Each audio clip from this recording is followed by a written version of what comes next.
aguda, ela é uma doença onde a gente precisa, assim como aquelas outras que eu falei, aquelas 5 grandes causas de emergências críticas relacionadas com dor torácica na aula passada, síndrome coronariana aguda é uma comorbidade onde o tempo é essencial.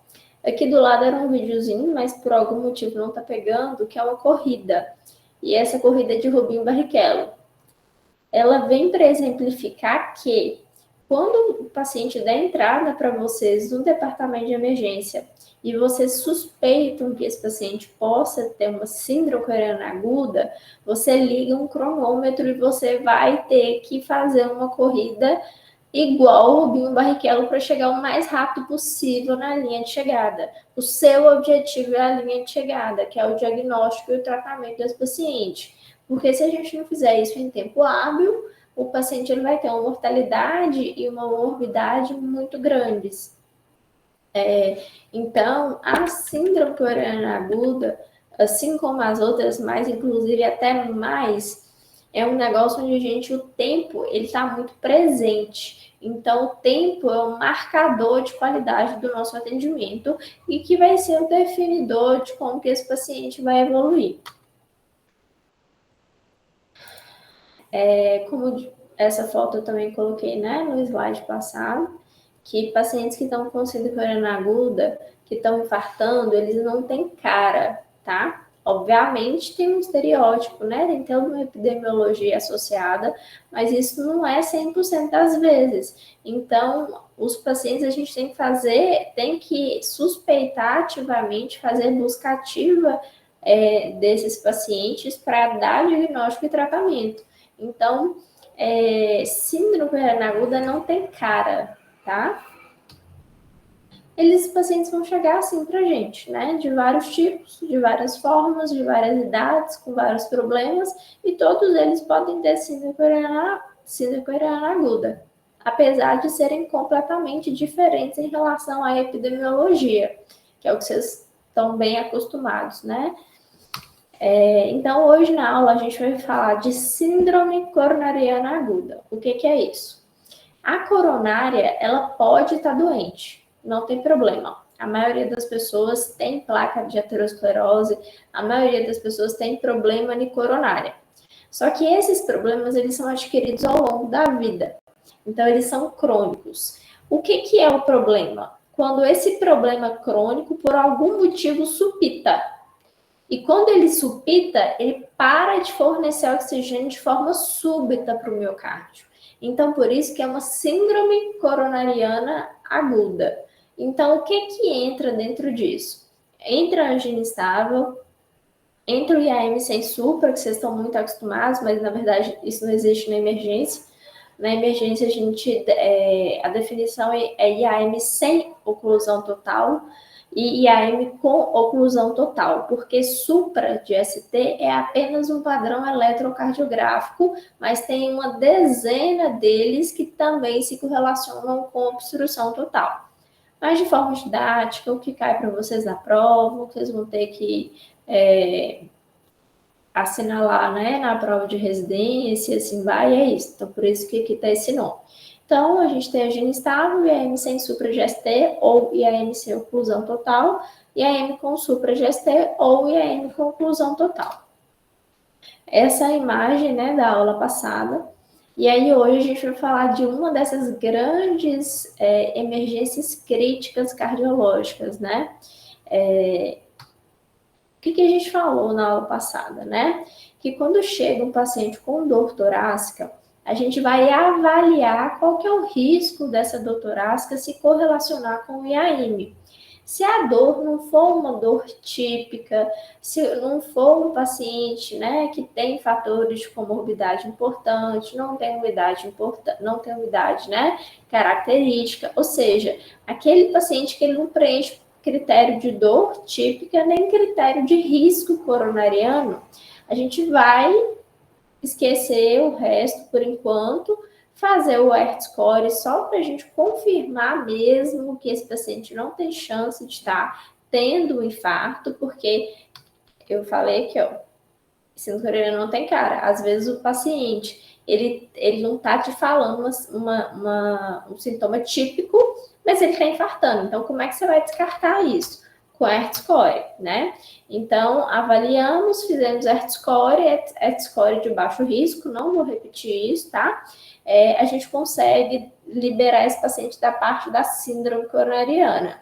Hertz-Score de moderado, alto risco, a gente vai ter que fazer uma investigação mais detalhada, tá? Beleza, isso é só uma recapitulação da aula passada. Essa aula começa agora.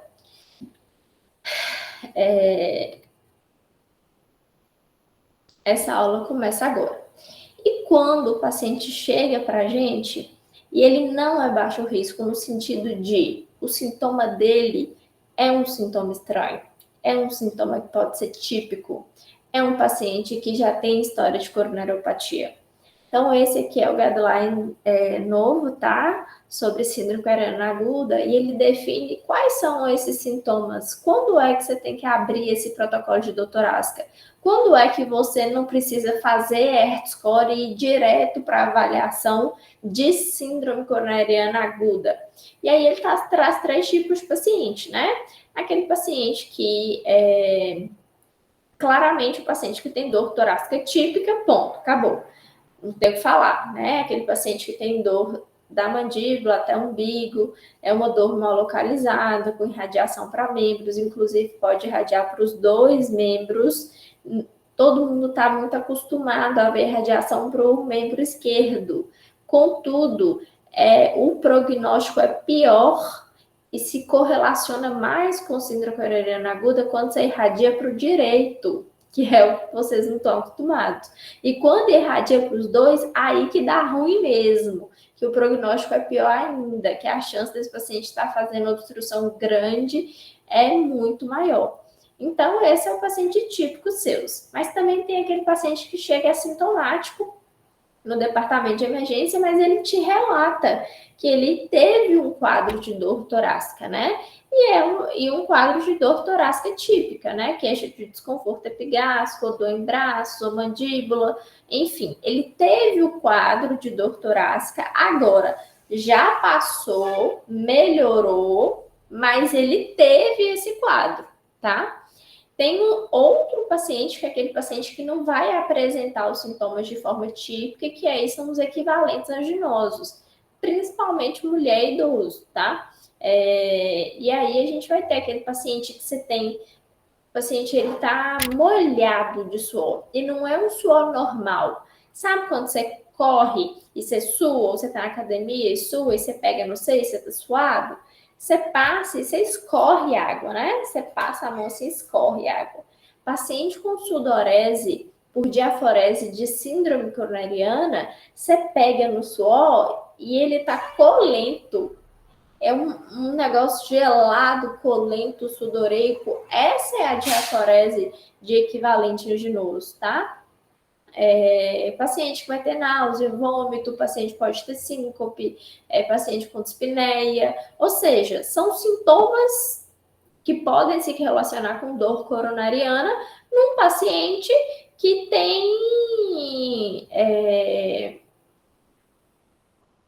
tem um histórico onde ele realmente não vai se mostrar claramente, que principalmente, igual eu falei, paciente idoso, paciente mulher e paciente diabético. Esses são os pacientes que têm esses equivalentes anginosos. Então, se chegou um paciente com equivalente anginoso, vocês não vão nem pensar em Hertz-Score, vocês já vão iniciar a avaliação seriada desse paciente para avaliar se ele tem ou não síndrome coronariana aguda, tá? Ou então, aquele paciente que dá entrada para você, que aparentemente não tem nada, mas vem com encaminhamento de um médico, falando que esse paciente tem um risco cardiovascular importante, que ele teve dor. Pode ser que não tenha? Pode, mas é muito difícil você não acreditar no colega. Eu não acredito. Eu, como emergencista, eu faço de forma diferente, né? Eu coleto a história, novamente, do zero, eu não acredito em nenhum médico. Tudo que médico fala para mim é zerado na entrada, encaminhamento para mim não serve de nada, eu coleto a história do início até o fim. Se eu julgar que esse paciente tem a possibilidade de ter síndrome coronariana aguda, ele vai entrar no protocolo, senão ele não vai. Então, além da dor, a gente vai ter aqueles pacientes com alto risco coronariano. Então, paciente que já infartou, paciente que tem CRVM prévia, enfim, aqueles pacientes que a gente já conhece de risco coronariano. Quando a gente volta lá, aqui, ó, quando a gente volta aqui, nessa parte inicial da aula passada, olha o que ele fala aqui, ó. Que ele tem ativamente sintomas de isquemia ou ele tem alto risco. Esse alto risco é justamente isso aqui que eu falei para vocês. São pacientes que têm alto risco de ter síndrome coronariana, apesar de, nesse momento, ele não ter uma dor ativa, uma isquemia ativa. Então, até agora, o que a gente entendeu? O paciente chegou para vocês, vou me usar como exemplo novamente. Eu cheguei, Amanda, 30 anos, falando que eu estava bem, estava em casa, sou fumante, etilista, sedentária, tenho uma história familiar fodida, toda a minha família morre de doença cardiovascular, meu pai infartou tem 5 dias, e aí eu estava em casa, e aí eu comecei com uma dor torácica mal localizada, eu não sei falar direito, e é como se estivesse me apertando, me sufocando essa dor. Essa dor, ela anda para as costas, ela não anda para os braços. Fiquei enjoada, não cheguei a vomitar, e aí eu chego sentada na cadeira de roda. Antes de vocês olharem dados vitais e confusão e LGD, vocês entendem que essa é uma história onde você não pode virar e falar que é uma síndrome conversiva, porque ela tem pedaços que te mostram que essa paciente, ela tem, apesar de ser nova, ela tem um histórico cardiovascular, ela tem uma dor que é uma dor típica. Claro que o paciente com síndrome conversiva pode mimetizar a dor típica, né? Mas ela tem uma dor típica. Tem como você falar, não, vou fazer ART-score para ver risco e talvez liberar? Não, por quê? Eu tô com uma dor ativa que pode ser uma isquemia e eu tenho fatores de risco apesar de ser jovem. Então, o que eu vou fazer? Eu vou iniciar protocolo. Pronto. Primeira coisa que nós vamos fazer, eletro. Porta de entrada para eletro é 10 minutos, tá, gente? Todo mundo sabe. O que é importante no eletro? O eletro ele pode ser normal. E ele ser normal não quer dizer que o paciente não tem síndrome coronariana aguda. Quer dizer que pode ser que ele ainda não desenvolveu alteração eletrocardiográfica. O eletro é só alteração eletrocardiográfica, é só isso. É o coração que está tão ali conturbado que ele começa a te mostrar ali que tem alguma coisa errada. Mas pode ser que ele está te mostrando isso de outras formas, como a clínica, como troponina, que nós vamos falar. Então, hoje, para a gente dar diagnóstico de síndrome coronariana aguda, você precisa de, obrigatoriamente, dor torácica mais um. Pode ser eletro ou pode ser troponina, tá? Para dar diagnóstico de infarto, né? Então, o que acontece? Você solicitou o eletro, o paciente fez o eletro com 10 minutos, te entregaram um eletro. Se o eletro não tiver nenhum padrão de obstrução, pode ser de obstrução parcial ou de obstrução total, não vamos entrar nesse mérito, eu vou dar uns exemplos depois, mas vocês vão ter que dar uma estudada. O que nós vamos fazer? Você vai avaliar. Na primeira hora, se você acha que esse paciente realmente tem uma chance de ter uma síndrome coronariana aguda, na primeira hora você vai seriar esse eletro de 10 a 15 minutos. Então, a cada 15 minutos, na primeira hora, esse paciente vai fazer eletro. Não tem choro e não tem vela. Deu uma hora que o paciente entrou, que você fez o primeiro eletro e seriou os outros, ou seja, fez 4, se não tiver mudança de padrão eletrocardiográfico, você não precisa seriar mais eletro, não. Só caso ele mude o padrão de dor ou alguma outra coisa aconteça. Por quê? A gente entende que durante essa primeira hora de isquemia, de sofrimento, é o tempo onde o eletro ele vai demorar para ele evoluir com os padrões de obstrução. Se deu uma hora e ele não evoluiu com o padrão de obstrução, ele não vai evoluir mais. Além das complicações, né, que a gente consegue visualizar no eletro. Mas, resumidamente, o paciente chegou, pode ser uma síncrona aguda, é uma dor que te chama a atenção. Ô, Amanda, eu tenho uma dúvida aqui. Pode falar. Por exemplo, você falou que dor torácica mais um seria diagnosticado. E vamos supor um paciente idoso com diabetes, só que ele não está sentindo dor torácica, está sentindo uma epigastralgia. Se eu tiver epigastralgia mais o eletro, já posso dar diagnóstico também ou não? Se você julgar que a epigastralgia é por síndrome coronariana aguda, sim. Sim, É eu que estaria julgando como se fosse um equivalente aginoso, no caso. se você julgar que é um equivalente anginoso, sim. É isso que eu Tá. estou falando. Se você julgar que esse paciente tem uma dor barra equivalente anginoso, que se correlaciona com síndrome coronariana aguda, aí você vai precisar de mais um. Então, se você não tiver dor ou equivalente anginoso, você pode ter um eletro suprado e você pode ter troponina positiva que você não dá diagnóstico de infarto, tá? Antigamente era 2 de 3. Hoje em dia é obrigatório a dor equivalente anginoso, né? Algo que comprove que esse paciente, esse coração está sofrendo ativamente. Porque coração, gente, é o seguinte: se eu chegar aqui em você, em mim, na verdade, e bater, eu tô sentindo a dor. Só que se eu só dei uma batidinha e passou, relevei.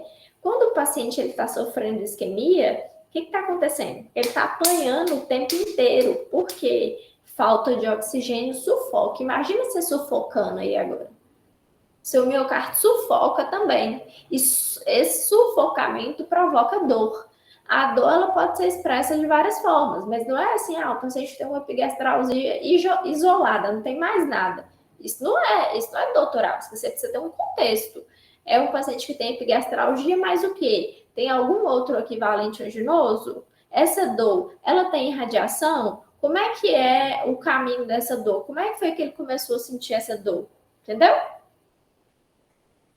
Entendi, Amanda, obrigado. Nada.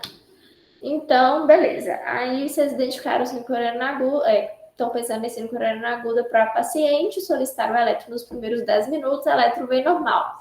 Você vai seriar na primeira hora, tá? De 15 em 15 minutos, até terminar uma hora ali. Terminou uma hora de 15 em 15 minutos, se o eletro não mudou, provavelmente ele não vai mudar. Você faz isso para quem? Tá escrito aqui, ó. Quando você tem um paciente onde o seu eletro é duvidoso. Então, se você chegou, o paciente fez um eletro, ritmo sinusal, tem porra nenhuma. O eletro tá maravilhoso. O paciente não tá sentindo dor agora. Você vai continuar sua propedêutica, mas você não precisa ficar seriando eletro, não.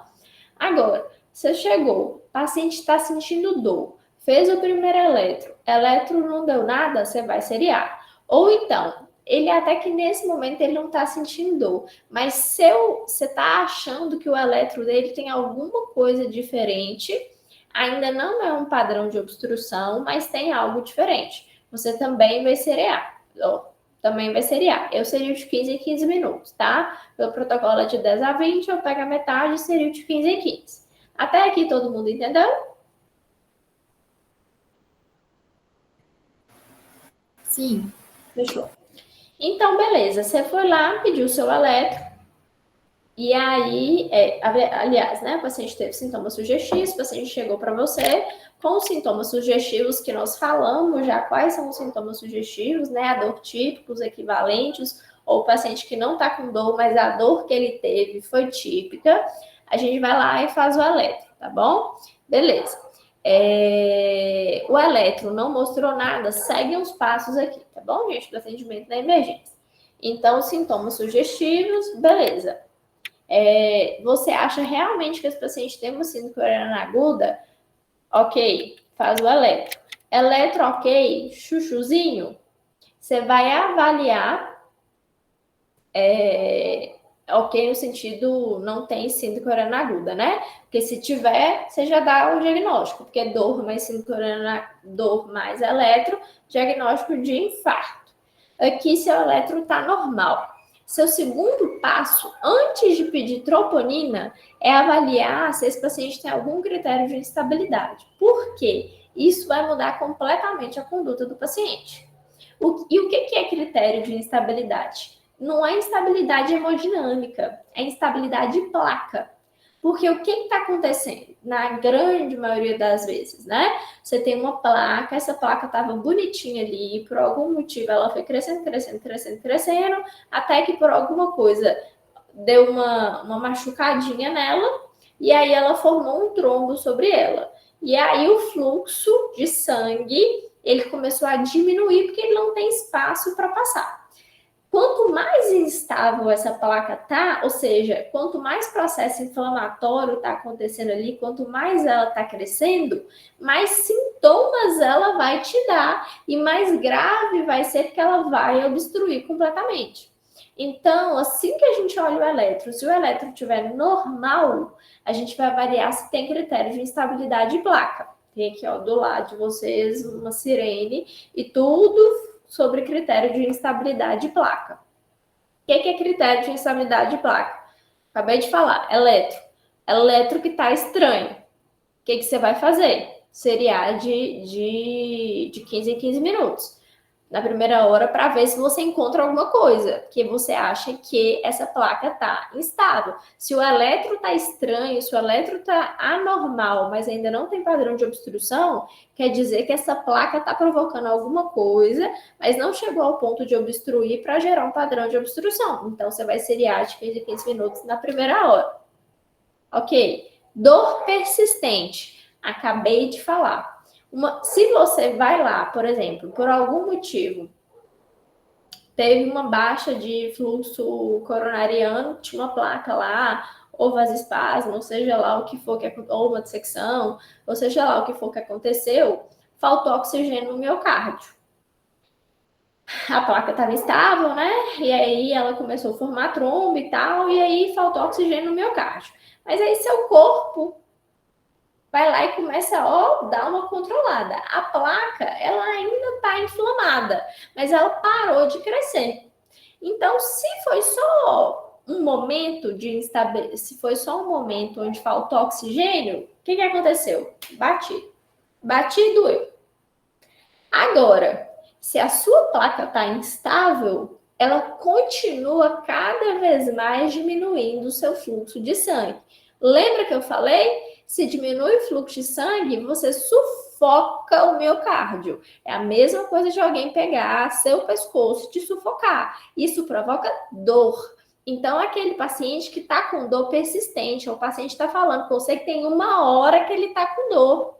Ou então aquele paciente lá na frente, por exemplo, que vai ser um critério de muito alto risco de instabilidade, que eu vou conversar com vocês, que você dá remédio para ele, anti-isquêmico e antitrombótico, e ele persiste com dor. Isso quer dizer o quê? Que a placa está surtada, que está só aumentando o trombo ali. Vai fechar, vai obstruir. Isso é critério de instabilidade de placa, tá? Outro critério, a instabilidade hemodinâmica, obviamente, né? Porque se a placa diminuiu tanto o fluxo de sangue a ponto de comprometer a função do miocárdio, você vai ter um choque cardiogênico, o paciente vai evoluir com edema agudo de pulmão e com instabilidade hemodinâmica.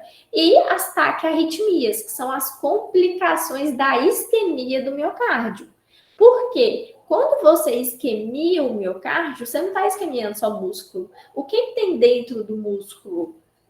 São os feixes nervosos, o nó sinusal, o feixe de His. Então, está tudo dentro do músculo e é nutrido pelas coronárias. Então, se você tem uma obstrução crítica numa área onde tem uma dessas coisas, você vai gerar alteração eletrocardiográfica, tá? Então, beleza. Eu cheguei, a Amanda chegou, já falamos o meu caso clínico para vocês. Vocês acharam que pode ser síndrome coronariana aguda, pediram o meu eletro. Meu eletro inicialmente está normal. Aí vocês vão me avaliar agora para ver se eu tenho algum critério de instabilidade de placa. Meu ACG está normal, eu falei, um ritmo sinusal. Eu ainda tô com um pouquinho de dor.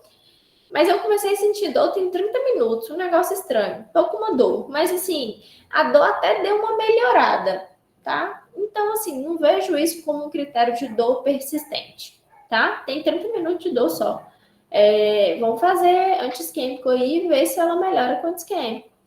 Eu não tenho nenhum critério de instabilidade hemodinâmica, não tenho edema de pulmão e não tenho TAC nem BRAD. Pelo eletro, vocês já viram que eu não tenho TAC nem BRAD, mas eu vou estar monitorizado esse movimento e eu estou claramente estável hemodinamicamente, saturando 100% em O2. Então, eu não tenho critério de instabilidade, tá? Se eu não tenho critério de instabilidade, eu vou pedir a troponina agora e vamos seriar essa troponina.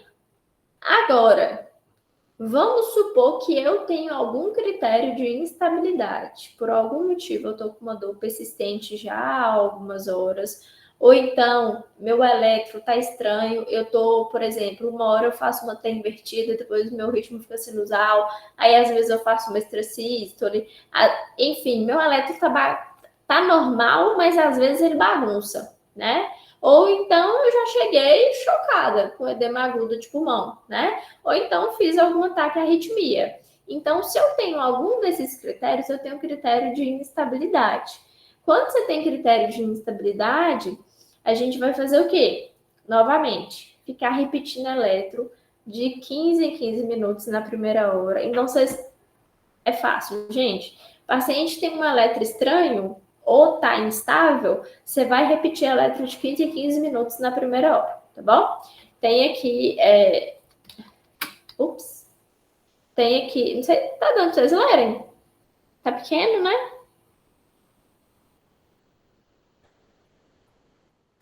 Tá dando pra ler, né? Dá para ler. Isso, exatamente. É porque eu peguei e aumentei na setinha. Mas é esse quadro pequenininho aumentado na setinha. Então, isso vocês vão fazer. Repetir eletro a cada 10 a 20 minutos. Eu repito de 15 em 15 minutos. Monitorizar, tá? Otimizar a hemodinâmica se for necessário, se o paciente estiver chocado. Porque se o paciente estiver chocado, ele está chocado por choque cardiogênico. Então, você vai otimizar a hemodinâmica do paciente, tá? Vê se tem mais alguma coisa que pode estar gerando essa instabilidade que está passando no seu radar, que são o quê? As outras 4 causas de dor torácica que mata. Rapidinho na sua cabeça você já vai excluir, né? TEP, secção, ruptura e pneumotórax. Fazer poucos em todo mundo. Eu já falei isso. Não existe você trabalhar no departamento de emergência, principalmente com qualquer coisa cardiológica, e não fazer poucos, tá? Solicitar outros exames, solicitar troponina, ok? Até aí, ok, beleza. Então, vamos supor que agora eu tô com dor persistente e meu ECG tá limítrofe.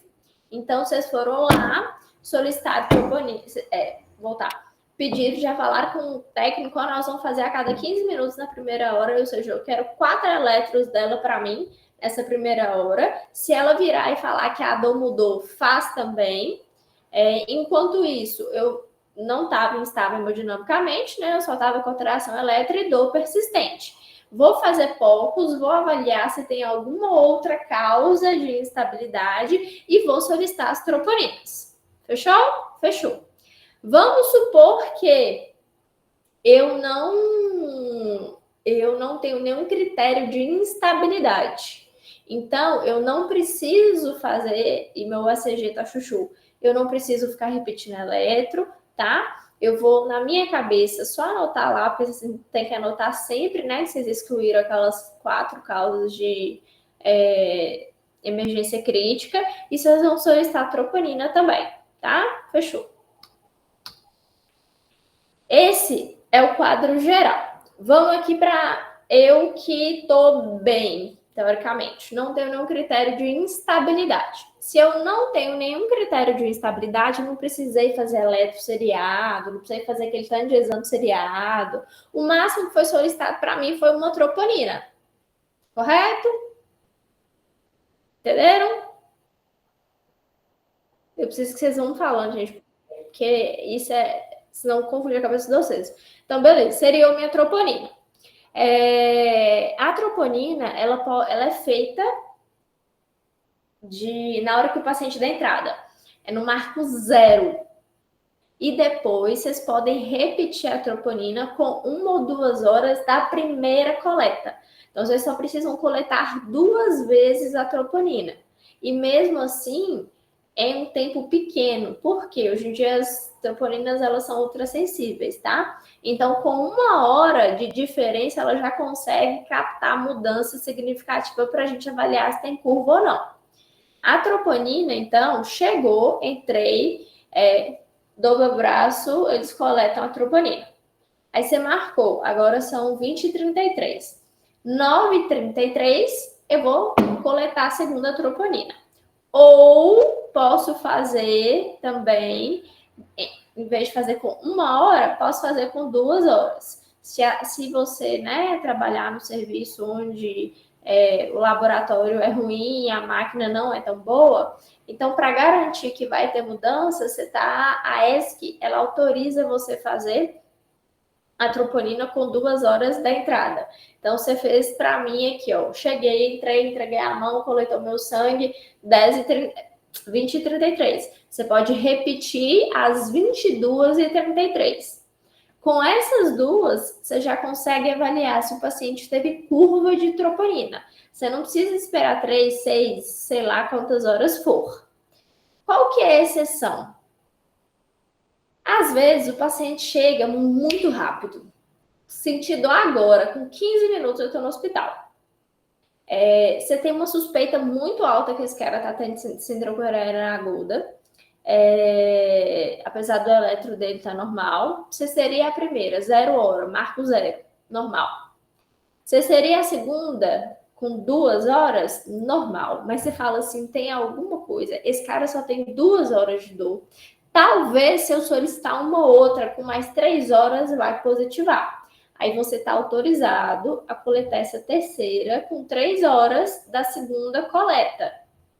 Mas isso não é necessário. O protocolo são 2 coletas apenas, tá? E o importante não é ela estar positiva. Se eu espirrar aqui agora, nesse momento, minha troponina vai positivar. O que importa é se ela está curvando. Por quê? Se você, uma pneumonia, uma insuficiência cardíaca, uma tosse, sei lá, qualquer coisa, ela vai dar uma machucadinha no coração. Porque tudo sofre, nosso corpo sofre, gente. Tudo que acontece com o corpo, uma coisa, todo o resto sofre. Então, se o coração sofre, ele vai liberar, ele vai falar assim, tô chateado, vou mostrar que eu tô chateado. Ele vai liberar a troponina. Essa é a forma dele de mostrar para todo mundo que ele tá chateado, que ele foi magoado. Mas, geralmente, o que acontece? Ele é magoado e passa. Agora, quando você tem uma isquemia, ele não é só magoado e passa. Ele está sendo magoado o tempo inteiro, durante vários minutos e horas. Então, enquanto ele está sendo magoado, ele está liberando troponina. Então, a troponina vai sendo liberada e acumulada no sangue. Por isso que a gente avalia curva de troponina. A troponina ela tem que curvar, ela tem que ascender, ela tem que aumentar. Pode acontecer também de pacientes que já têm dor torácica, né, num período maior, já passou de janela de tudo, enfim, confusão. Você dosou a primeira troponina, tava da puta que pariu. Quando você dosou a segunda troponina, caiu. Quer dizer o que isso? O miócito morreu. Se ele morreu, ele já não tá mais liberando troponina, porque ele não tá mais chateado, porque ele já tá morto. Então, começa a decair. Então, curvas ascendentes ou curvas descendentes, elas se correlacionam com síndrome coronariana aguda. Troponina positiva, apenas uma troponina isolada positiva, ou 2 ou 3, com valores semelhantes, isso não é síndrome coronariana. Alguma coisa deixou o seu coração chateadinho. Aí ele liberou a troponina.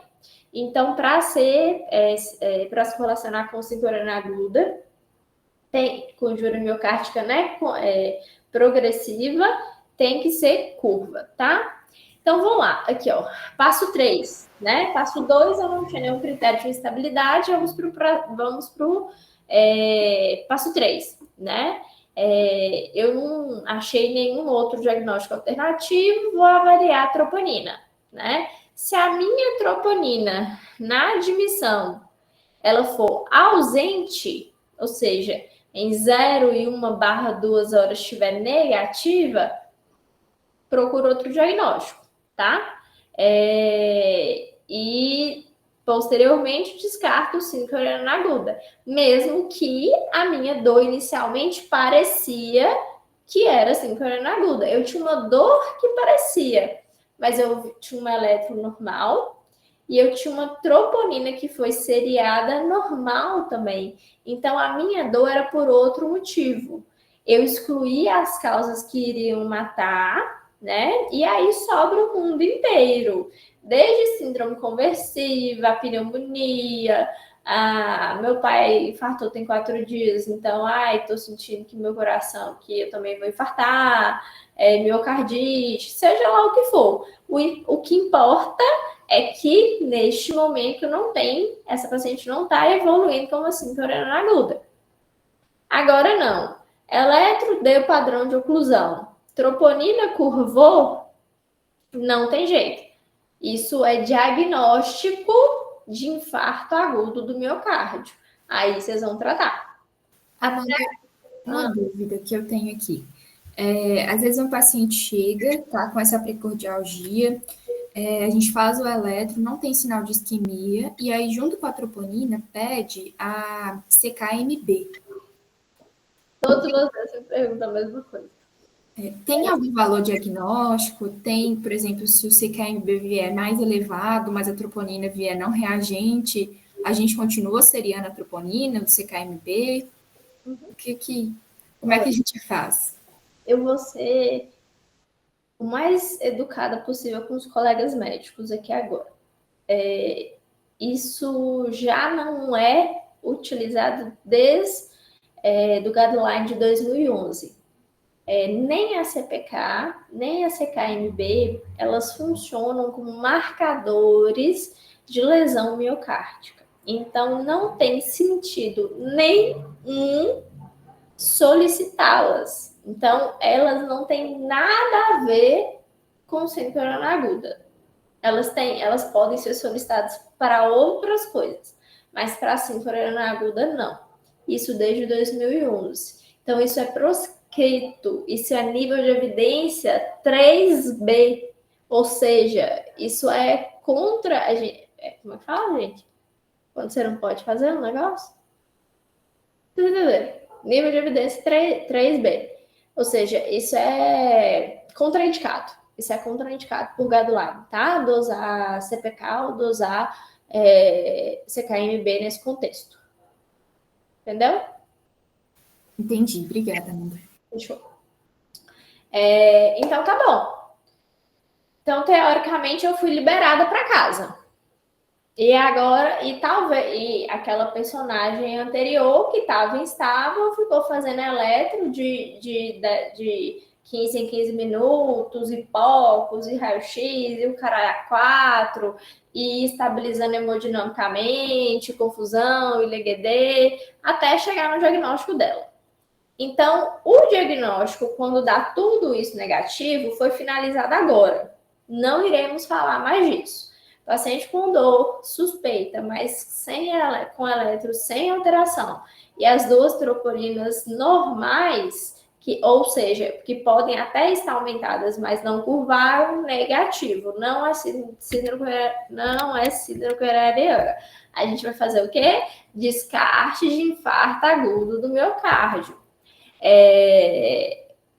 Aí, essa paciente, você vai avaliar outro diagnóstico simples, né? Porque a gente já pensou lá no início, naquelas outras 4, e aí pensar em diagnósticos simples e liberar para casa. Até aqui, fechou? Ô, Amanda, Pode e falar. no caso de Janaúba, que a troponina aqui é qualitativa? Não é só Janaúba, não. Todo o norte de Minas. O único hospital que é quantitativo é a Santa Casa.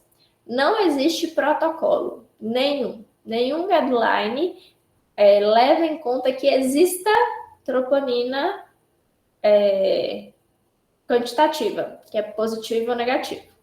Então, eu sugiro que vocês tomem muito cuidado quando vocês pedirem.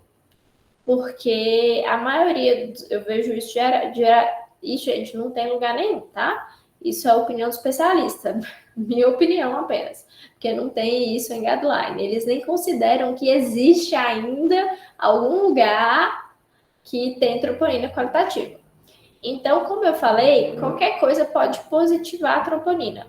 Então, tem que ter muito critério quando vocês estiverem em um lugar, se não for a Santa Casa, ou se não for fora de Minas Gerais, não for fora do norte de Minas, né? Que só tiver qualitativa, de pedir troponina. Por quê? Se o paciente tiver com pneumonia, se a dor torácica dele for por uma pneumonia e você pedir troponina, a troponina vai vir positiva. Então, você vai ter um paciente que você acha que está com dor e com troponina. Você vai dar diagnóstico de quê? Síndrome coronariana aguda. Então, assim, peçam, quando vocês estiverem em um lugar que só tem troponina qualitativa, muito cuidado com a solicitação. Solicitem apenas se vocês acharem mesmo que esse ser humano está infartando, porque senão você vai dar diagnóstico errado e vai desencadear toda uma cascata de transporte, de regulação desse paciente com um serviço de referência para o paciente chegar lá e alguém virar para ele e falar que ele não tem nada. Ou seja, não tem uma resposta para te dar, não tem o que fazer, tá? Não tem guideline para isso, não tem nenhum RCT para isso. Troponina qualitativa é totalmente qualitativa é totalmente proscrito. Então é rezar mesmo. Esclarecer sua dúvida. Não, beleza, esclareceu. Fechou.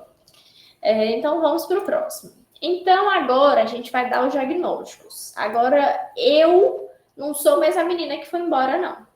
Agora eu tenho uma síndrome coronariana aguda. Como é que a gente descobre que eu tenho uma síndrome coronariana aguda? Primeira coisa, a gente tem a angina instável. A angina instável é uma zona cinzenta, assim, num grau, porque você pode ter muita coisa, você pode ter muitas formas de conduzir. Fefeu, para. Gente, para quem não conhece, esse é Fefeu. Carente, vai ficar conosco por um período até ele parar de encher o saco. A angina instável, ela é uma zona cinzenta da síndrome coronariana. Por quê? A angina instável nada mais é do que o paciente ter dor torácica, ter uma dor torácica típica, uma dor torácica anginosa. O que é dor torácica anginosa? Você já sabe o que é dor torácica anginosa. Aquela pessoa que vira para você e fala que tem uma dor mal localizada, pode ser em aperto, pode ser em várias coisas, com irradiação, com náusea, vômito, sensação de sufocamento, irradiação para o dorso, tá fazendo atividade física, e aí piorou.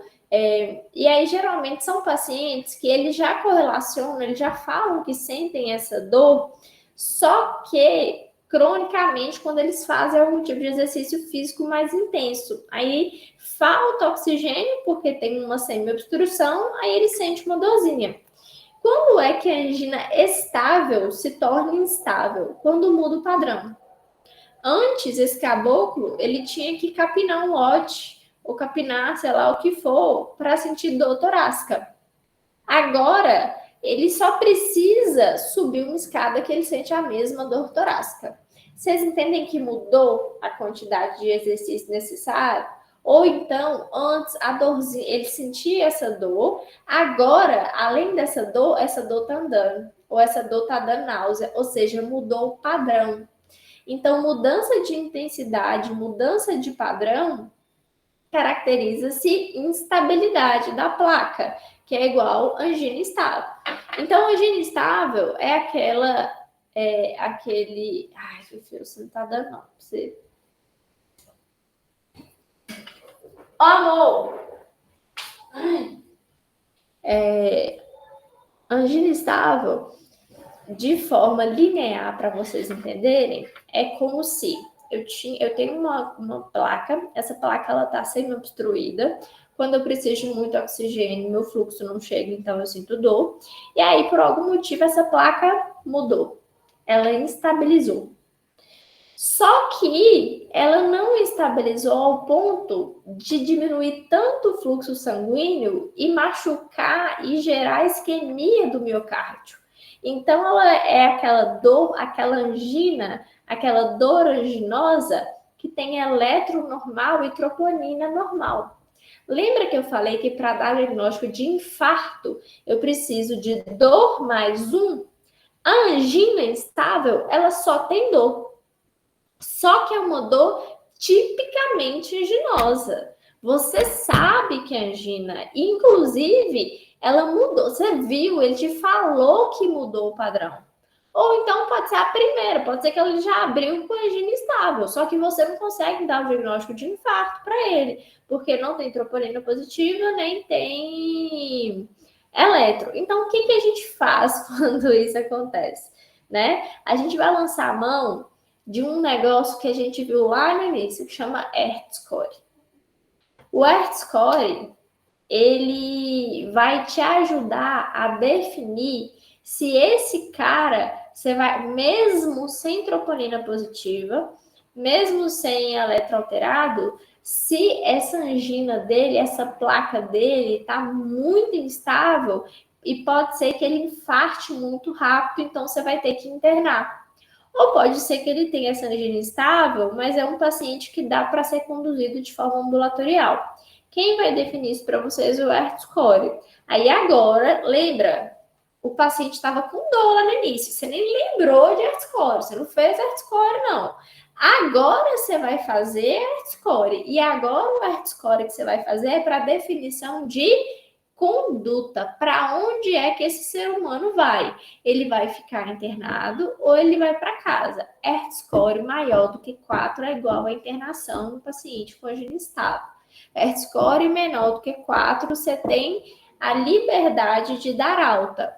Mas, igual eu falei, é uma grande área cinzenta. Aqui tem um quadrinho, tá? Onde a gente fala, então, aqui, ó. O paciente, ele tem uma dor torácica, né? O eletro tá normal e a troponina tá normal também. Então, se tudo isso tá normal, mas o paciente tem essa dor, né? Essa dor anginosa, uma angina realmente, você tem uma angina instável diagnosticada. Aí você vai avaliar de acordo com os fatores de risco se esse paciente vai ser internado para tratamento ou se ele vai ser liberado para fazer todo o processo fora. Esses fatores de risco nada mais são do que Hertz-Score, tá? Aí você vai calcular o Hertz-Score. Tem pacientes, inclusive, com angina instável que são de muito alto risco, que a gente vai ver um pouquinho mais na frente, que são os mesmos critérios do IAM sem supra de muito alto risco. Mas, basicamente, é paciente com angina instável, com instabilidade hemodinâmica e instabilidade elétrica. Ele vai para o cateterismo precoce, dentro de 24 horas, mesmo sendo angina instável. Mas, se não for o caso do paciente, se for só uma dor anginosa, mas o paciente, ou seja, eletronegativo, troponina negativa, não tem nenhum critério de instabilidade, vocês vão fazer o Hertz-Score. Avaliou o Hertz-Score. Ai, meu Deus. Hertz-Score menor do que 4, vocês vão liberar para casa, tá? E aí aqui vocês vão tirar a print, tá? Não vou falar isso com vocês não, que isso é ambulatorial, não faz parte da condição da emergência, mas é o que vocês têm que pedir para esse paciente quando vocês forem liberar, de acordo com se ele tem ou se ele não tem doença coronariana basal. Tiraram o print, irei passar. Então, beleza. Então, angina estável, identificamos. O paciente tinha a dor torácica, era uma dor torácica típica, eletronegativo, troponina negativa, fizeram um Hertz-Core, perdão, ele não tinha nenhum critério de instabilidade hemodinâmica ou elétrica, porque aí ele ia ter que fazer o cateterismo de qualquer jeito. Então, como ele não tinha, vocês fizeram um Hertz-Core. Hertz-Core deu menor do que 4, vocês liberaram para casa. Se ele for DAC, vocês vão seguir desse lado aqui, ó, desse fluxo. Se ele não tiver nenhuma doença coronariana prévia, vocês vão seguir esse outro fluxo. Ah, não, a Hertz-Core deu mais do que 4, vai ter que internar para fazer investigação intra-hospitalar dessa instabilidade da placa, porque tem uma grande chance do paciente obstruir completamente. Entenderam o gene instável?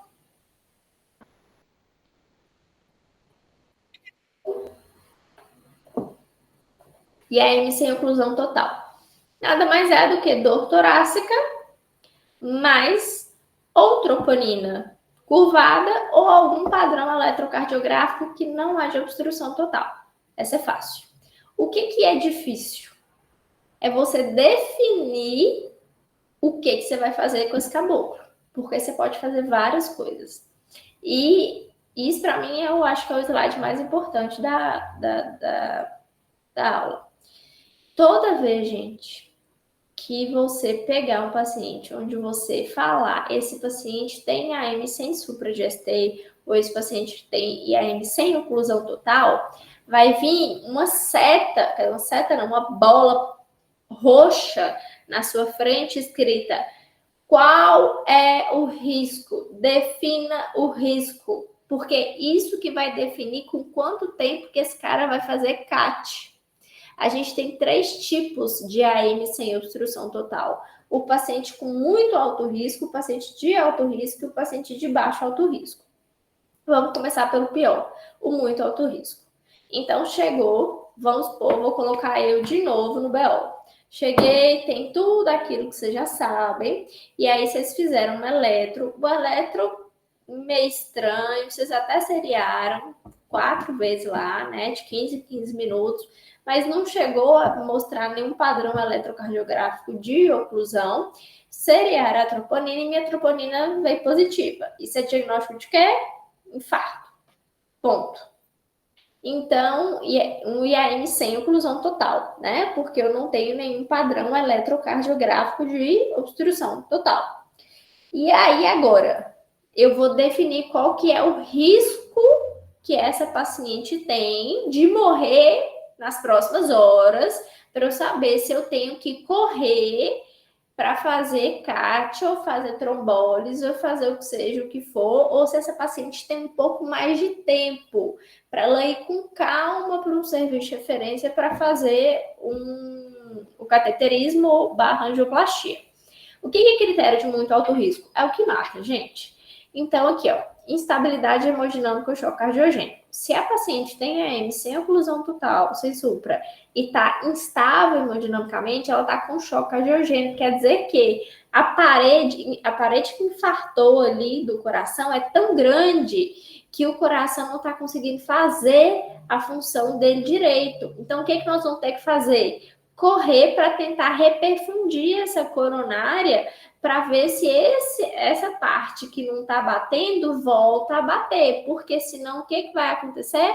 Essa vai terminar de morrer e a paciente também vai morrer, tá? Então, instabilidade hemodinâmica, baixo choque cardiogênico. Dor torácica persistente, lembra que eu falei lá no início que era um critério de instabilidade placa? Agora é de instabilidade hemodinâmica, porque quer dizer que se você fez a gente vai falar de medicação, viu? Mas se você deu diagnóstico, fez toda a medicação, tá com terapia antiisquêmica otimizada e o paciente continua com dor, quer dizer que ele continua tendo lesão miocárdica. Você não conseguiu parar as lesões miocárdicas com as medicações que você fez. Então, o paciente continua tomando, o coração continua apanhando, tomando surra. Então, cada vez, você vai ter menos coração funcional. Então, isso é critério de muito alto risco, tá? Insuficiência cardíaca aguda, né? Barra choque cardiogênico, já tá no mesmo. Arritmias também, não tem por que explicar, né? Complicação mecânica, e aí geralmente são coisas catastróficas. A gente na emergência não tem muito o que fazer. Basicamente, isso aí é cirurgia de emergência, mas é muito difícil o paciente sobreviver. Quando, por exemplo, morre um pedaço muito grande do septo, então o septo ele rompe, pega, isquemia uma válvula ali e a válvula para de funcionar completamente, então não tem mais controle de válvula, então o sangue ele simplesmente passa no coração, então você não tem mais débito cardíaco, ou seja, complicações mecânicas. E a outra são alterações dinâmicas de isquemia no eletro. O que é isso? O paciente faz supra, depois volta. Aí o paciente faz alterações em instabilidade ventricular, né? Instabilidade elétrica. Faz instabilidade elétrica, gente, não é qualquer arritmia, não, viu? Átrio é bom. Átrio é um fofinho. Nada que o átrio fizer provoca instabilidade, não. Então, o átrio pode fazer flutter, pode fazer FA, pode fazer TPSV, pode fazer o caralho a 4. Isso não é instabilidade elétrica. O que provoca instabilidade elétrica é o ventrículo. Por quê? O átrio, se ele tiver aqui loucão, o ventrículo ainda bate e faz débito cardíaco.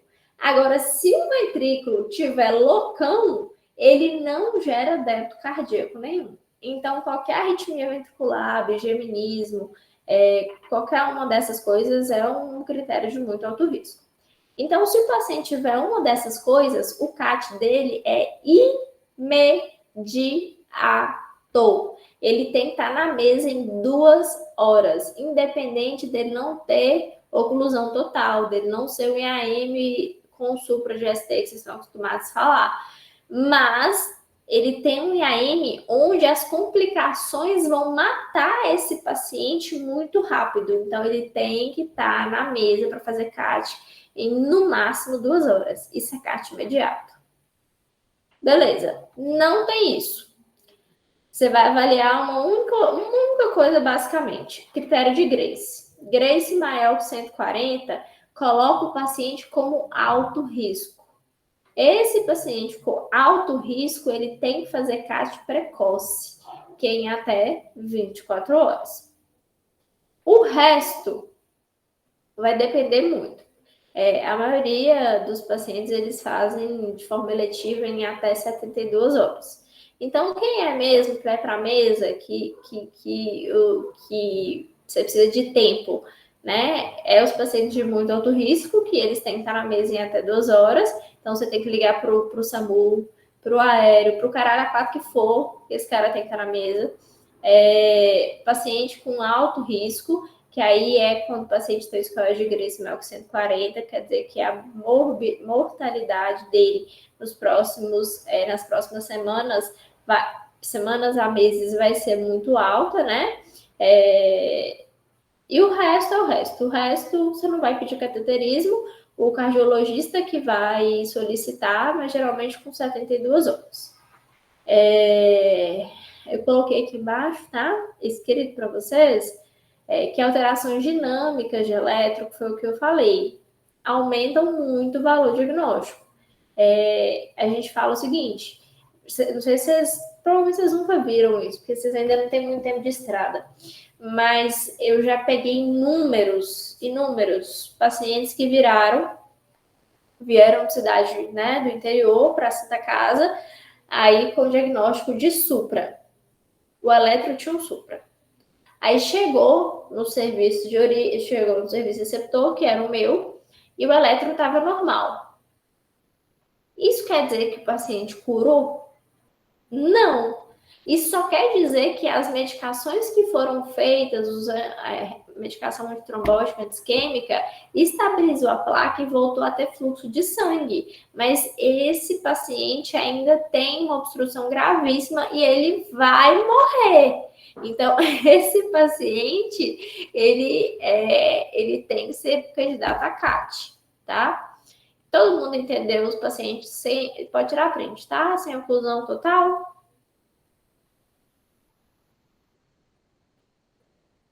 Ok.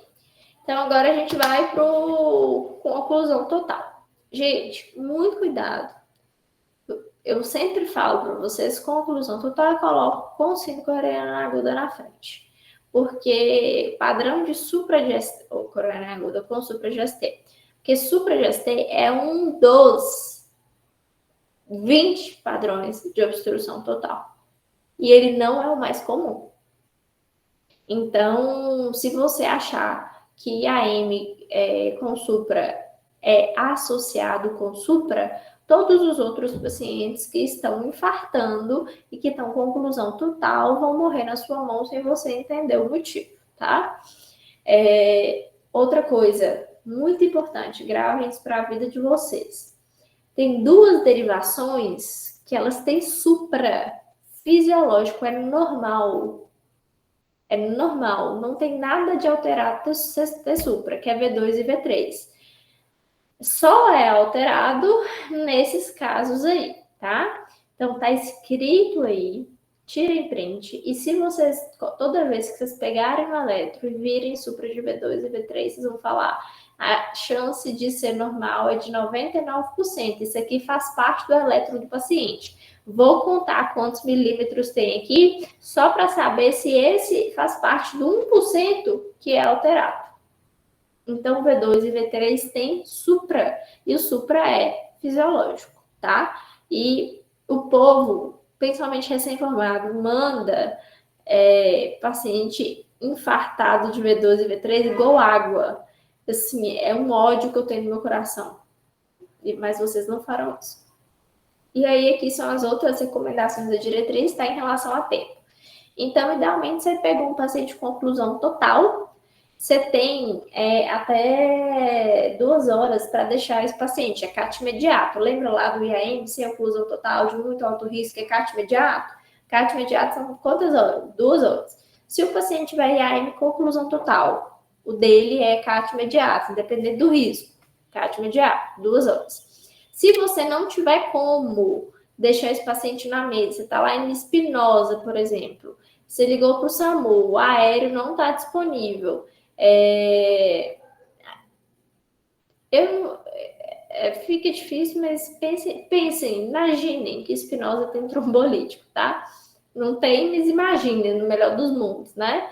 Então, se o paciente, se você estiver em qualquer lugar onde você não vai conseguir deixar esse cara na mesa de hemodinâmica em até 2 horas, você vai ter que trombolizar ele. E detalhe, quando você, imagina, você tem uma placa, e essa placa, ela tem, né, um trombo, esse trombo está instável, e aí, por conta dos fatores protrombóticos, formou o trombo branco, o trombo vermelho. Aí, obstruiu, o paciente fez um padrão de oclusão total, um supradiastema. Então, você não tinha como, né, deixar esse paciente a tempo no hospital para, né, de que tem hemodinâmica, você vai ter que trombolizar. Você trombolizou. Qual que é a função do trombolítico? O trombolítico, ele vai lá no trombo e come o trombo, ele digere o trombo. Olha que lindo, que perfeito. Digeriu. Só que o que está embaixo? A porra da placa instável, que vai fazer o quê? Vai montar outro trombo na mesma hora, ela vai começar a formar trombo. Então, todo paciente que tromboliza, ele obrigatoriamente, ele tem que fazer... ele tem que fazer CAT o mais precoce possível, mas em até 48 horas. Quanto mais rápido ele chegar no hospital para fazer cateterismo e angioplastia, melhor. Mas você tem até 48 horas para deixar esse paciente dentro do hospital para fazer isso, tá? Beleza. Tem um tempo aí que todo mundo conhece, que é 12 horas. Ah, a paciente chegou com 12 horas de dor, não tem o que fazer. Da onde que vem isso? Você tem um vaso. Se você vem aqui e obstruir a pontinha do vaso, essa pontinha, você entende que o sangue vai chegar aqui e não vai passar, né? Só que aqui tinha um pouco de sangue que já tinha sido passado. Então, esse sangue aqui, ele não consegue fazer nada, coitado. Ele não vai nem volta. Então, o que acontece com o sangue parado? Ele coagula. Então, você começa a ter um tanto de trombo nessa coronária. Então, essa coronária que tinha uma placa obstruída aqui, além dela ter uma placa obstruída aqui, o resto todo dela está começando a encher de trombo. Só que esse processo demora um pouco. Só que com mais ou menos 12 horas de início de dor, ictus da dor, início de dor, que você sabe, se foi o ictus, você sabe que foi naquela hora que fechou. Sim, geralmente com 12 horas, isso aqui já trombosou tudo. E detalhe, o músculo cardíaco, ele já está 12 horas sem oxigênio. Então, adianta você fazer alguma coisa agudamente? Você vai salvar essa coronária e esse miocárdio? Não, o miocárdio já morreu depois de 12 horas. E aqui, mesmo que você tente passar ali o stent, balão, o que for, nada vai resolver, só tem trombo. É igual sangue pisado. É sangue pisado. Então, por isso que a gente fala que esse CAT imediato, esse rolê todo que a gente faz, é em até 12 horas do início da dor. Mas tem uma galerinha que a gente expande, que a gente fala, não, esse cara, apesar de ter 12 horas de dor, eu acho que dá para salvar alguma coisa. E aí, principalmente, são pacientes que... Ai, gente, deu branco. Ah, lembrei. São pacientes que continuam com dor. O que é isso? Se ele continua com dor, quer dizer que o miócito que está aqui, que a gente achou que tinha morrido, provavelmente ainda está vivo, um pedacinho dele está vivo. Então, nós vamos lutar por esse pedacinho. Da mesma forma que paciente com instabilidade hemodinâmica. Que às vezes a gente tenta salvar qualquer pedacinho ali para tentar melhorar a função do coração. Então, esses pacientes, apesar de ter 12 horas de dor, nós iremos indicar o cateterismo para o hemodinamicista fazer. E aí, só que também não é assim, né? Não é abrir as pernas. Tem um tempo máximo, que é 48 horas. Deu 48 horas, não tem choro e não tem vela. Não adianta mais você fazer cateterismo imediato nesse paciente. Todos esses pacientes são internados. Vocês já perceberam isso? Independente do que chegou com 48 horas ou não, todos são internados. E todos fazem CAT. Vocês sabem por quê?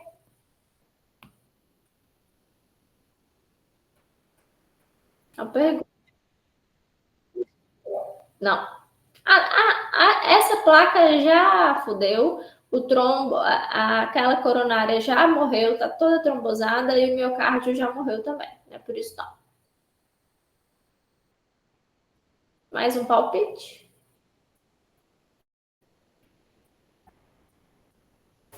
Seria para dar o diagnóstico? Um para diagnóstico, outro para terapia? Diagnóstico. Você já deu diagnóstico? Esse diagnóstico é clínico. Pode ter outras artérias acometidas que não é a principal que você vai abordar. Exatamente, Felipe. Se um aconteceu com uma, a chance de ter outras é muito grande. Então, o que a gente faz? Faz o cateterismo para achar essas e tratar essas antes que aconteça de novo a mesma merda. Que o cara infarte, Que ele tenha um infarto e perca mais um pedaço do coração. Então, quando o paciente interna por mais de 12 horas e não tem nenhum fator que mostre, né, que vai ser benéfico, ou seja, não tem isquemia contínua, instabilidade hemodinâmica, ou tem mais de 48 horas, ele vai ser internado e ele vai fazer CAT. O CAT é letivo, assim, né? Ou seja, não tem pressa para fazer, obviamente, mas ele vai fazer, porque precisa saber se tem alguma outra placa que está ali, ó, a ponto de bala de obstruir. Beleza. Aqui que eu coloquei do lado é só um eletrobestinho para vocês, tá? Aqui é um padrão, né, de... Ah, tem uma coisa interessante, outra coisa que eu vou falar para vocês. Essa aula é um pouco grande, viu, gente? Mas tá acabando. Aqui é um paciente com padrão, né, de supra, que vocês conhecem, de parede inferior e parede lateral baixa, tá? Então, D2, D3, EPF, parede lateral baixa. Uma coisa, se o paciente tivesse ao invés, também não sei se está certo, minha gramática hoje não tá bom. Enfim, se o paciente ele tivesse infra de D2, D3 e AVF, parede inferior, esquece o resto ali. Se o paciente tiver infra de alguma parede, né? Ou seja, de derivações que formam parede. O que é isso? Infra, só infra. Infra de parede. Eu preciso que pelo menos uma pessoa me responda. Imagem espelho. Tô gostando de você, Felipe. Depois eu quero olhar seu rosto, porque tô vendo que você estudou. Gente, imagem espelho. Não existe infra, você pensar em paciente com IAM sem oclusão total. Infra é igual a espelho, até que se prove o contrário. Alguém tem que esfregar na sua cara que esse infra não é espelho de alguma coisa. Se o infra está na parede inferior, ele é espelho de quem? Parede anterior. Se o infra está na parede anterior, ele é espelho de quem? Parede inferior. Se o infra está na parede inferior, ele pode ser espelho de quem? De VD. Então, espelho, tá aqui, ó. Você tem uma parte aqui do tecido, a parte que está atrás do tecido. Então, se você tem infra daqui, a grande chance é que isso seja o espelho do supra dessa parede que você não está vendo. Então, infra, até que se prove o contrário, é sempre espelho. Sempre. Depois de você olhar tudo, fazer V3R, V4R, V7, V8, V9 e os outros não tem nenhum tipo de supra, aí sim, você fala, não, isso é um infra, isso não é um padrão de obstrução total. Tirem print. Esses são outros alterações eletrocardiográficas que são sugestivas, que são, né, iguais à obstrução total. Ou seja, o ST que vocês estão tão acostumados, mas tudo isso aí é obstrução total. ST é a minoria. Eu não vou explicar isso aqui, não faz parte da aula, eu coloquei porque vocês têm que saber, tá? Tirem print e estudem. E agora nós vamos começar a tratar, no sentido do tratamento sem ser o CAT, porque a gente já identificou, já pegou o paciente, captou aquele paciente que poderia ser uma síndrome coronariana aguda, a gente já estratificou esse paciente, deu o diagnóstico e deu a conduta principal, que é o que vai mudar a vida do cara, né? Ou não. Beleza. E aí agora a gente tem medicações. Esse aqui é uma coisa que a maioria de vocês está acostumada a escutar, que é uma forma de mnemônico de tratamento para infarto, tá? Isso aqui é o que eu faço com isso, tá? Eu gostaria até de aumentar um pouco mais em cima disso. Mas essa figurinha ficou boa. Não existe essa porra, não, gente. Isso aí é uma mentira. Isso aí mata paciente. Porque esses trem que tem aí mata, tá? Vamos lá. Você tem 2 tipos de terapia. Terapia anti-isquêmica e terapia antitrombótica. O que é anti-isquêmico? Eu diminuo isquemia.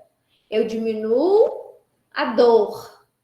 E você tem a terapia antitrombótica. Você vai fazer o quê? Tentar diminuir o tamanho do trombo. Beleza. Terapia antitrombótica. Todo mundo sabe, né? A gente vai fazer o ácido acetilsalicílico, mais o segundo antiagregante. A gente tem 3 tipos: clopidogrel, ticagrelol e prasugrel. Clopidogrel é a pior coisa que existe. A cada 10 pessoas que você dá clopidogrel, 6 têm resistência, ou seja, 6 não faz efeito. Então, é um negócio que não deveria nem ter literatura. Né? Já está caindo em desuso e tal, mas enfim, tem que ser falado, porque na cidadezinha que vocês vão trabalhar aí vai ter clopidogrel, é a única coisa que tem. E aí você tem o prasugrel e o ticagrelol, que são muito melhores. O ticagrelol, ele tem um risco de sangramento menor, então se o paciente não tiver no serviço de hemodinâmica, eu trabalho no serviço de hemodinâmica. Então eu mexo só com prasugrel. Agora, se você não tiver no serviço de hemodinâmica, você vai utilizar o ticagrelol. Também não vou entrar nas medicações, vocês têm que sentar e estudar isso aí, tá?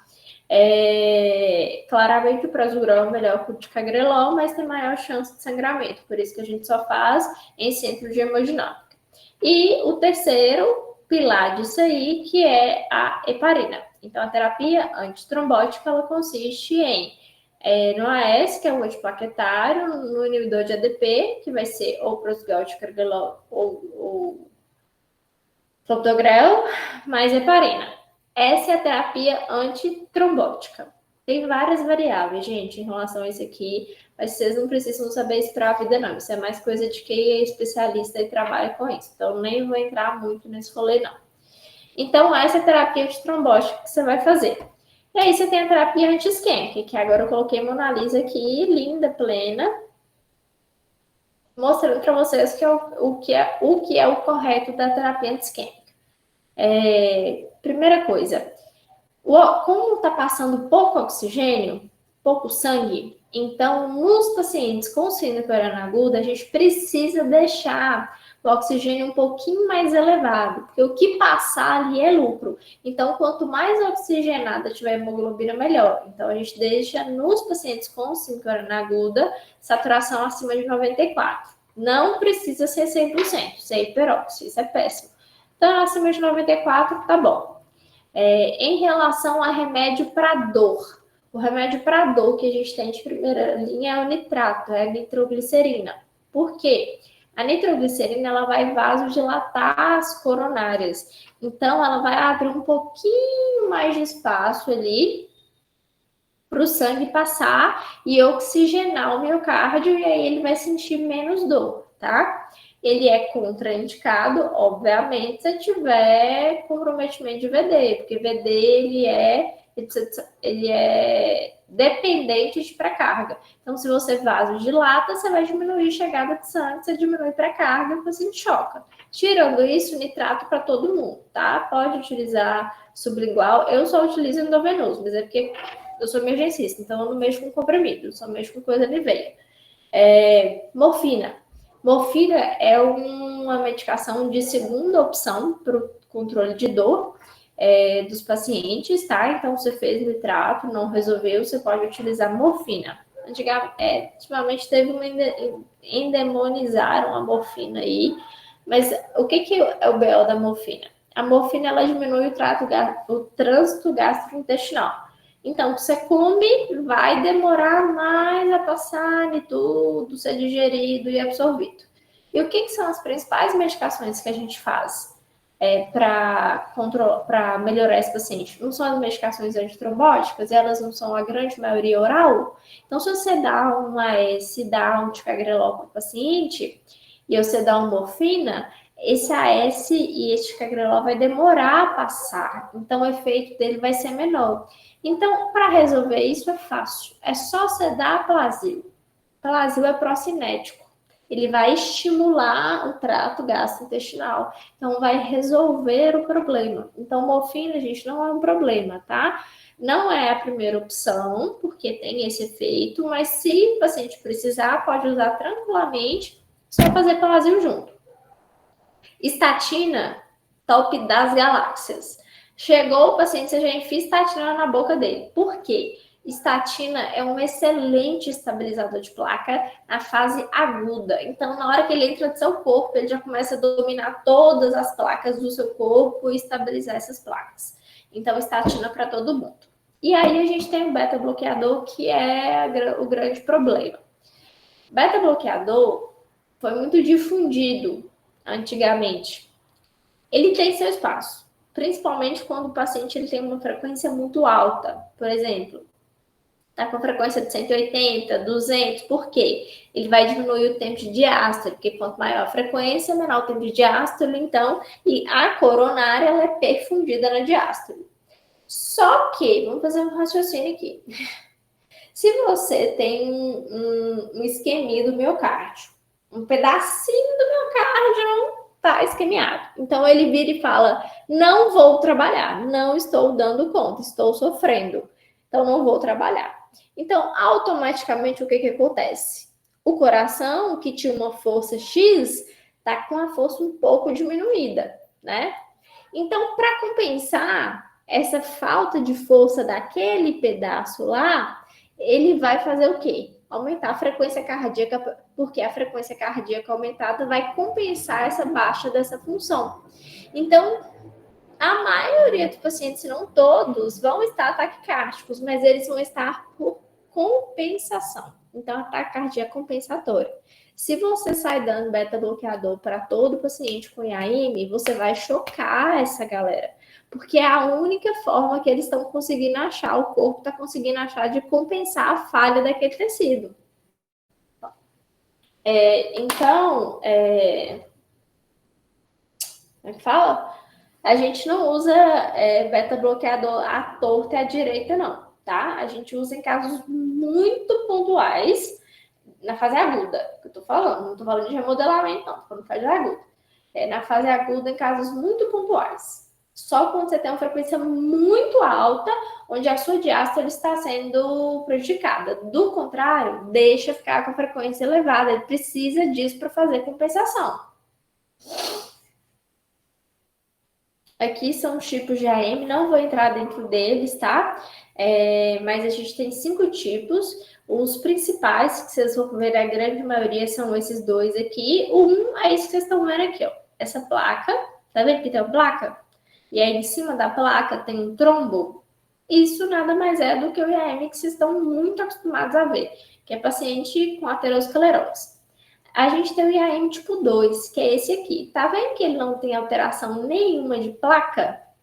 Só que por algum motivo o vaso deu uma bambeada e diminuiu ali o fluxo, diminuiu ali o espaço, então você tem um desbalanço de oferta e demanda.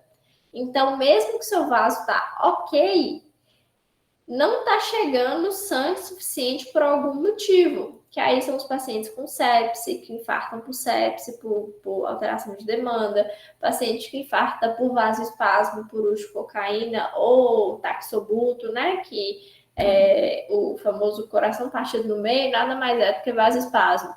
E depois melhora, volta a se literalmente volta ao normal e fica chuchu beleza, entendeu? Porque o vaso tá bom. É um desbalanço entre oferta e demanda. O 3, o 4, o 5 eu não vou falar porque vocês não vão mexer, é mais coisa nossa mesmo de especialista. E aqui tirem print também. Isso aqui é tudo que pode aumentar a troponina. Pedro, está aí, né, Pedro? Sim, tô aqui. Tira print disso aí, coloca na sua cabeceira. Tudo que pode aumentar a troponina. Então, se você pedir uma troponina qualitativa e tiver qualquer uma dessas coisas aí, vai dar positiva. Viu? Então, passamos. Agora a gente vai para o caso clínico rapidinho, só para contextualizar. Podemos ir? Alguém tem alguma dúvida? Vencemos. Rubinho Barrichello conseguiu chegar no final. E vencemos nossa corrida. Alguém tem alguma dúvida? Espero que não. Então, ótimo. Vamos para o nosso primeiro caso clínico. Nosso amigo Fabinho. Fabinho, você está lá no hospital, de boa. Acabou de chegar. E aí, da entrada, Fábio é função. Ele fala que ele está com uma dor no peito. Ele fala que é no hemitórax esquerdo, que começou hoje de manhã, 6 horas da manhã. Ou seja, o ictus, o horário que começou foi 6 horas da manhã. Que ele não consegue falar direito, tá mal localizada, ele não sabe explicar direito onde que é a dor, mas dói. E essa dor, ela anda, ela irradia para os dois membros superiores e vai para o dorso, e ele ainda está associado com náusea, vômito e agitação. Com náusea, vômito e um pouco agitado. Gente, tirando o Fabinho, tirando todo o contexto, isso é claramente uma dor aginosa, correto? Alguém tem alguma dúvida? Tirando o Fabinho. Não. Ok, beleza. E aí tinha uma agitação psicomotora. Pode ser que ele estava nervoso, ansioso, agitado, com medo, enfim. Aí ele não tá falando muito, porque ele tá bem agitado. Aí a acompanhante dele, Vera Fischer, eles estavam juntos na festinha. Vera vira e fala que ele estava numa festa a madrugada inteira e que ele bebeu muito e usou muita cocaína. E que ele não tem nenhum problema de saúde, não. Durante a festa, bebeu, usou cocaína, carreiras e carreiras e carreiras e carreiras. Ela nem sabe falar quantas carreiras que usou. E aí, 6 horas da manhã, ele começou com essa dor associada com náusea, vômito e agitação psicomotora. Você foi medir os dados vitais de Fábio. Fábio estava hipertenso, né? Estava com pressão de 200 por 110, uma frequência cardíaca de 135, uma frequência respiratória de 25 e saturando 98. E agora são 7h30, ou seja, ele chegou com 1h30 de dor para você, porque a dor começou 6 e agora são 7h30, né? Prontamente, você faz um eletro. Você já sabe que a dor de Fabinho é uma dor que te convence. Então, você não vai nem pensar em Hertz-Core nem nada, não. Gente, aqui eu tô excluindo todas as outras coisas, tá? Só pra gente focar mesmo no raciocínio de síndrome coronariana aguda. Eu tô excluindo todo o resto. Todas as outras 4 doenças que vocês têm que pensar. Tô focando só na síndrome coronariana aguda aqui. E aí, foi uma dor que te convenceu, né? Você tinha sintomas sugestivos. Você pediu o eletro chegou para você com 6 minutos. Pensa na equipe top. Aí você olhou o eletro. O eletro é esse aí. Alguém sabe se esse eletro tem alguma alteração?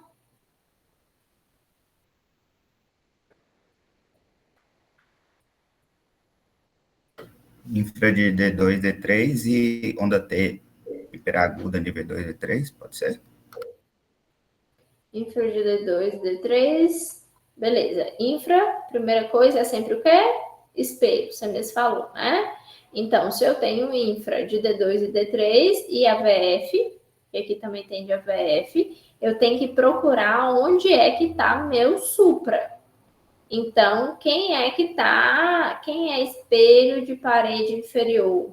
Primeira coisa que a gente tem que fazer é identificar o espelho de parede inferior. Beleza. Aparentemente aqui a gente não tem supra de parede de parede anterior, mas a gente tem uma coisa na parede anterior, que é realmente uma onda T hiperaguda. Como é que você sabe que a onda T dele é hiperaguda? Que é hiperaguda você já sabe, porque tá realmente hiperaguda. Mas como é que você sabe se isso é mesmo de síndrome coronariana aguda ou não? Ops.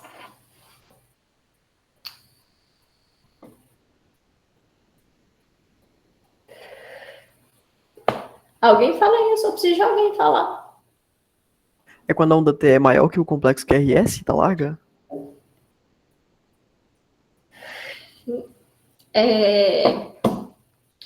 Não é que ele é maior. Se ele for maior, se a onda T for maior que a RS, já fudeu. mas às vezes ele pode ser menor. Mas o que vocês têm que entender é que para ser hiperaguda, ela precisa ser pelo menos 2/3 do QRS. Então, você vai pegar seu QRS e vai ver o tamanho dele. Se a sua onda T ela for maior que 2/3, ela é hiperaguda. Só que vai ter hora que você tem um coração hipertrofiado pra caralho, que você tem um QRS desse tamanho. Então, quer dizer que a sua onda T também vai ser desse tamanho. Ela também vai ser muito grande. O que importa é ela não ter mais que 2/3 do QRS. Esse paciente tem. Esse paciente ele tem uma corrente de lesão, claramente, né? Aqui em V2, V3 e V4, né? Então, ele tem parede anterior. Então, ele tem uma corrente de lesão em parede anterior e tem uma corrente de lesão em parede inferior. Não é espelho. Lembrando que foi feito V3R, V4R normal. Então, qual que é o diagnóstico desse paciente?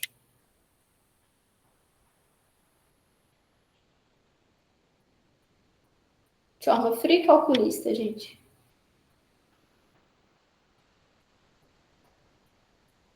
Tá, eu falo. É um paciente que tem uma dor torácica típica, mas eu nem fiz troponina aqui. Nem precisei fazer troponina aqui. Ele já tem alteração eletrocardiográfica de corrente de lesão. Então, ele tem dor mais eletro. E o eletro, ele não tem nenhum padrão de oclusão total. Então, ele tem um IAM sem oclusão total. Ele tem um IAM sem supra. O que eu faço quando eu descubro que eu tenho um IAM sem supra de ST? Vai calcular o risco. Calculo o risco. De acordo com o risco que a gente viu dele aqui, né? É um paciente que essa dor começou tem 1h30, tá muito, enfim, né? Provavelmente é de etiologia de vasoespasmo, então a gente vai tratar esse vasoespasmo aí, inicialmente, antes de sair falando que ele tem instabilidade, porque a gente tem que definir o risco dele, né? Falando que ele tem instabilidade por dor persistente, tem 1h30, só que é um paciente que tem um vasoespasmo provavelmente bem importante, então nós vamos fazer controle de vasoespasmo para ele com vasodilatador. Ele não tem nenhuma arritmia, ele não tem instabilidade hemodinâmica, ele está hipertenso, né? Porque, obviamente, ele usou fetamina. Então, dos critérios de muito alto risco, ele não tem nenhum. Então, ele não precisa ir para o CAT imediato. Ele vai precisar ir para o CAT? Qualquer um vai olhar e vai falar que é por vasoespasmo, mas ninguém é adivinho. Então, você tem que pedir o CAT. O hemodinamicista provavelmente vai negar, falando que é por vasoespasmo. Mas a gente não faz CAT. Nossa obrigação é indicar o cateterismo. Então, eu vou indicar o cateterismo para ele. Aí, no caso, eu teria que fazer o GRACE, né, para avaliar se ele é alto risco, para avaliar se ele tem que fazer nas primeiras 24 horas ou ele pode fazer eletivo. Eletivo assim, né, em até 72 horas. Entenderam esse caso clínico? Sim. Tá, vamos para o último. Vamos para o último, então. Toninho,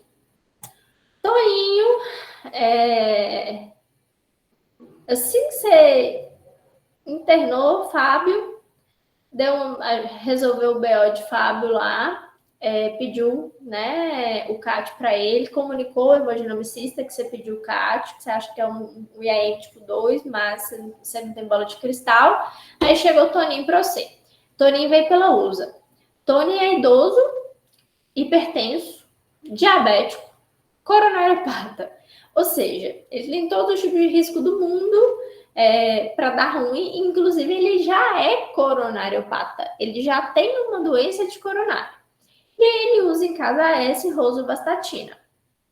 Ontem, essa madrugada, na verdade, 2h da manhã, ele acordou com dor no peito.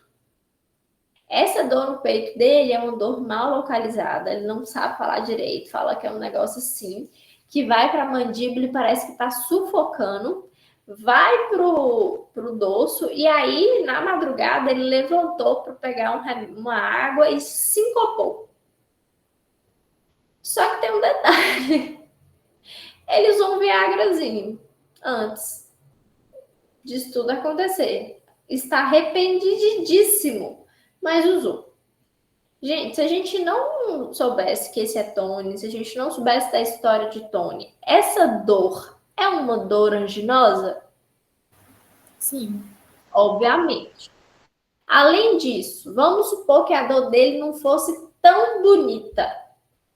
Mas esse paciente é um paciente com vários fatores de risco para infartar, onde você tem que ficar de olho? Sim. Então, para esse paciente, você ia considerar fazer ART-score? Não. Você vai estratificar, você já vai iniciar o protocolo para estratificação de síndrome coronariana aguda. Ele não é baixo risco, né? Ele tem uma sintomas de isquemia aguda, além de ter vários fatores de risco. E ele usou Viagra, né? E aí, quando você foi medir ver os dados vitais, Stone, ele estava hipotenso, estava com frequência de 120, ou seja, o choque index dele estava dando 1,4, ou seja, ele estava com choque, ele estava chocado. Estava com a frequência de 22, saturando 89. Além disso, com insuficiência respiratória. Então, o paciente Tony estava com choque e estava com insuficiência respiratória. Junto com isso, ele estava com crepitação grosseira. Provavelmente, essa insuficiência respiratória é de uma insuficiência cardíaca aguda, que gerou, inclusive, o choque cardiogênico. Esse é o eletro de Tony.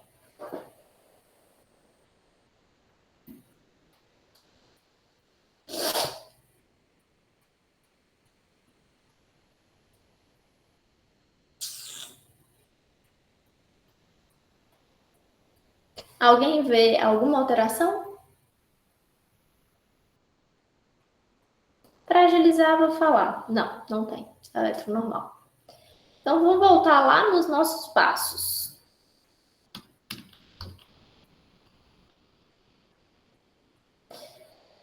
Sintomas sugestivos.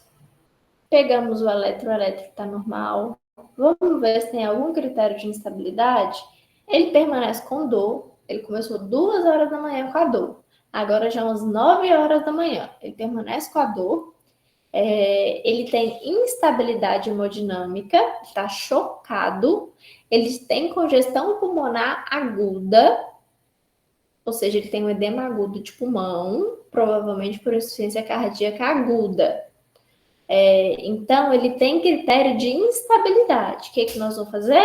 Repetir nossa eletro de 15 em 15 minutos, passar poucos, fazer raio-x, iniciar estabilização hemodinâmica, que não adianta só vocês ficarem pensando, que enquanto vocês pensam, o paciente está morrendo, né? Então, estabilizar hemodinamicamente e pedir o quê? Troponina.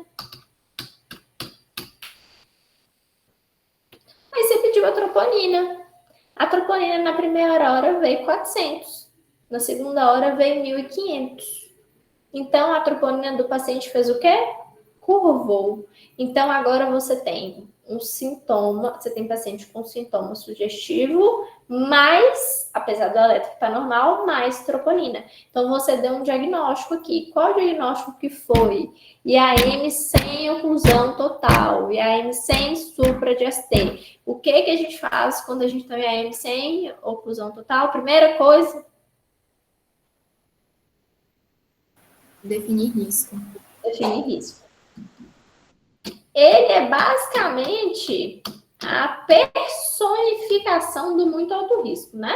Ele está instável hemodinamicamente, está com choque cardiogênico, ele tem uma insuficiência cardíaca aguda com edema agudo de pulmão, ele tem uma dor torácica recorrente, né? Então, Tony, ele tem um IAM sem oclusão total de muito alto risco. O que você vai fazer agora? Não estou falando de medicação, não. O que você vai fazer agora?